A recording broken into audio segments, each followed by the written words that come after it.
over the past year, Donald Trump and the people of the United States have been incredibly lucky that he hasn't had to face any semblance of a crisis beyond the ones of his own making.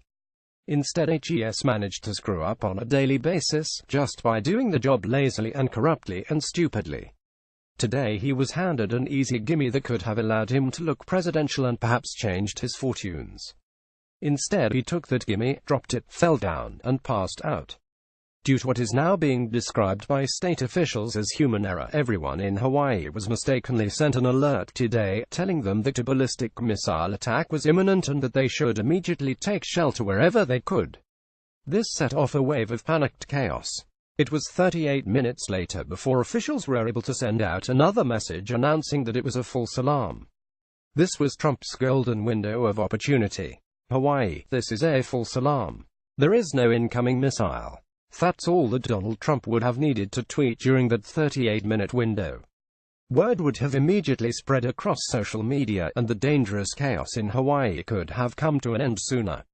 We know Trump could have done this because the first official word that it was a false alarm did eventually come from a politician on Twitter, when Congresswoman Tulsi Gabbard tweeted the all-caps words we've quoted above.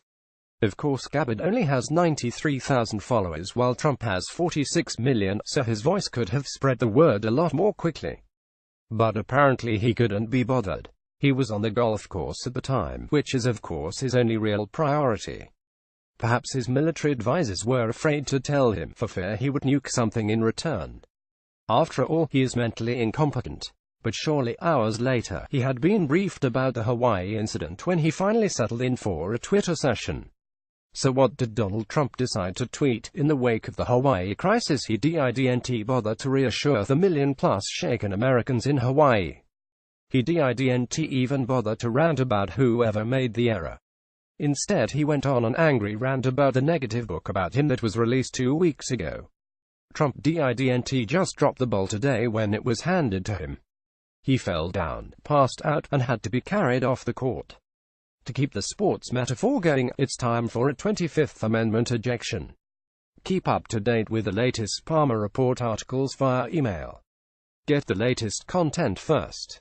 Email address update preference as new articles are added daily. Subscribe now. We respect your privacy.